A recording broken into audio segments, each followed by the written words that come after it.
আসসালামু আলাইকুম।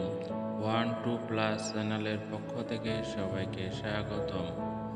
আজকের ভিডিওর বিষয় খারাপ স্বপ্ন বা দুঃস্বপ্ন দেখলে যা করবেন।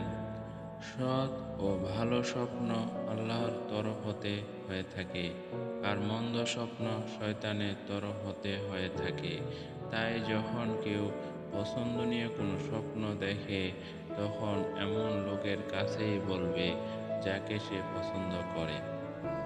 আর খারাপ বা অপছন্দনীয় কোনো স্বপ্ন দেখলে যা যা করা উচিত: তার বাম দিকে হালকা থুথু ফেলবে ৩ বার। শয়তান থেকে এবং যা দেখেছে তার অনিষ্ট থেকে আল্লাহর কাছে আশ্রয় চাইবে, প্রার্থনা করবে ৩ বার। কাউকে এ ব্যাপারে কোনো কিছু বলবে না।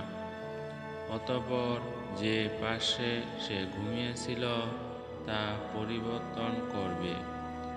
যদি ইচ্ছে করে তবে উঠে সালাত আদায় করবে।